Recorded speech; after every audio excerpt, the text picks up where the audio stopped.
Madishe no nyina akwaba my Ghana Media TV a YouTube channel all news updated the trending ones when it come to current affairs yema hu de ekọ ene de eba the breaking news and say Ghana Mampanyin His Excellency John Dramani Mahama akratu kwan ekopie mu ewo Germany bowra mu wo Ethiopia enra na ye ogyefo bosome ne de toso du nso afempim yenu ne adunu enum ɛda adwada ɛna ɔsade na kyerɛ mu wɔ Ghana esisi a ɔba bɛtɔ ne dwumadi ɛso na ade kyenyɛ a ɛyɛ ne da yɛ a yɛ ɔgyefo bosom de toso du nwɔtwe afempim yenu ne adunu enum ɛda benada Ghana Mampanyin wɔ n'atena yɛm Jubilee House wahwɛ atimi adane nkrataa ɛno nsɛm ɛwɔ mu ɛyɛ n'agyapadeɛ ho nsɛm akwasi bɛni frɛ ne sɛ asset watimi handle over the ama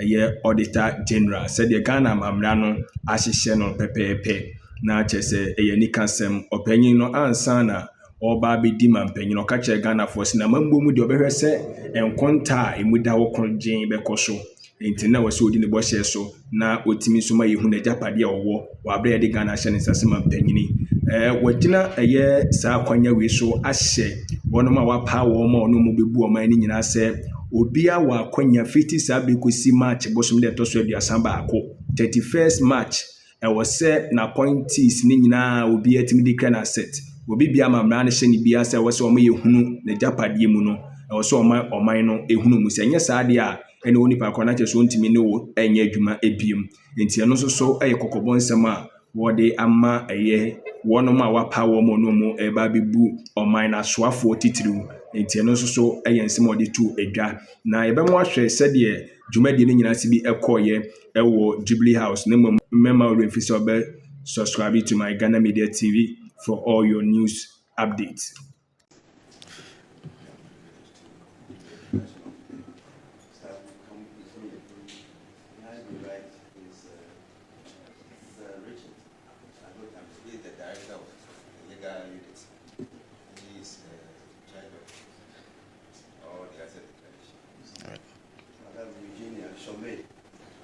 The Deputy Auditor-General for Finance and Administration is Mr.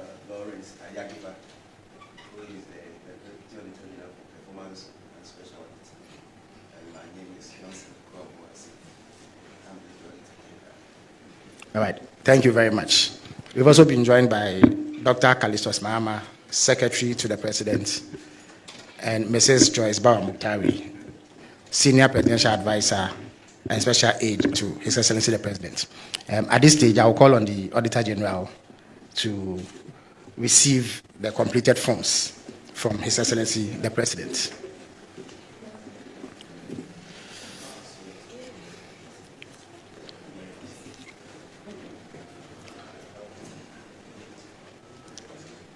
Oh, and the photographers.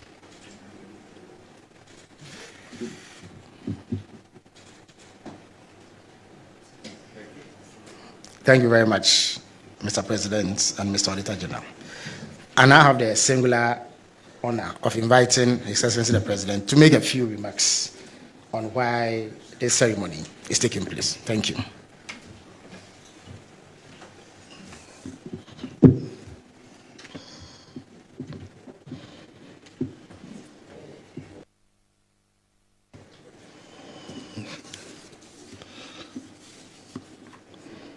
I was just looking at the statute on Assets Declaration, and under Article 286 of the 1992 Constitution, it names the President, the Vice President, Ministers and Deputy Ministers, Members of Parliament, and judges.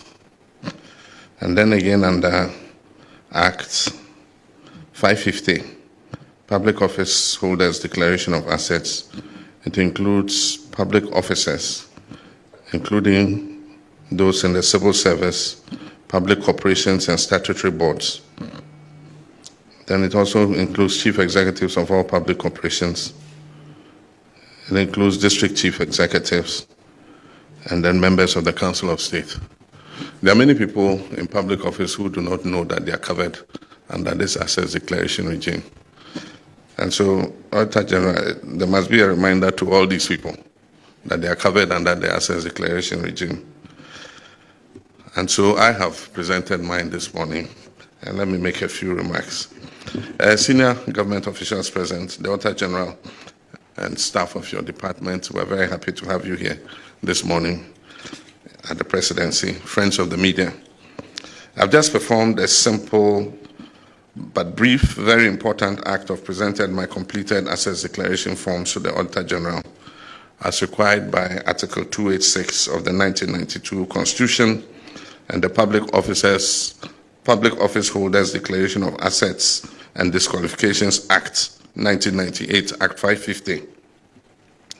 Ghana's assets declaration regime and its related activities have often been shrouded in secrecy, and only unless in special circumstances, compliance is often difficult to measure. In times past, I would privately have presented these forms to the Auditor-General in fulfillment of my statutory obligation. I've taken this step of presenting these forms publicly as a way of injecting some openness and transparency into the process of assets declaration. I've always maintained that while it is all well and good to punish corruption, a more effective way of addressing the canker is preventing it from occurring in the first place.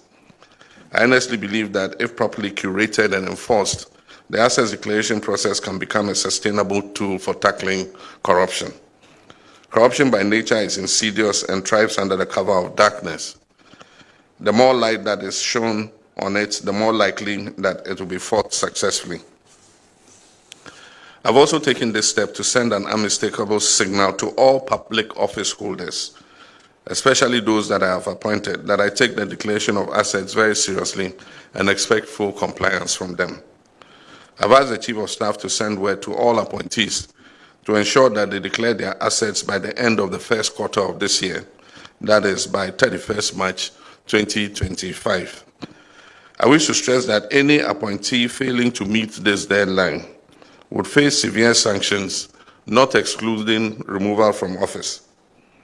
Even as we strive to hold past government officials accountable for their stewardship, I deem it even more imperative to enforce anti-corruption among our present public office holders. Charity, they say, begins at home. I'm therefore determined to take the necessary steps to ensure that we fight corruption vigorously so that the precious little resources that have been entrusted to us by the Ghanaian people are used only in their interest. There have been issues raised about the effectiveness of the current assets declaration regime. We must take advantage of the current constitution review process to strengthen the assets declaration regime to make it more relevant to changing times.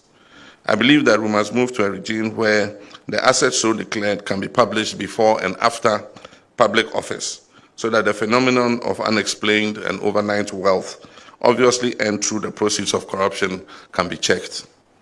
I trust that a healthy debate can be had over this issue and consensus built on the way forward, so that collectively we can defeat the unwholesome canker of corruption.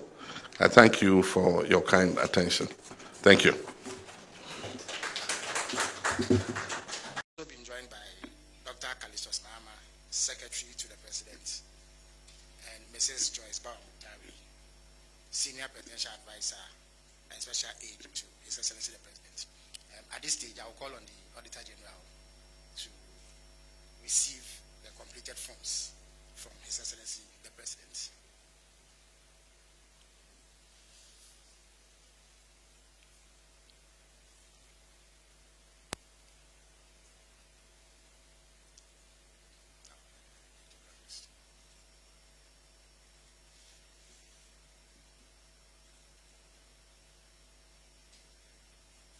Thank you very much, Mr. President and Mr. Auditor-General. I now have the singular honor of inviting His Excellency the President to make a few remarks on why this ceremony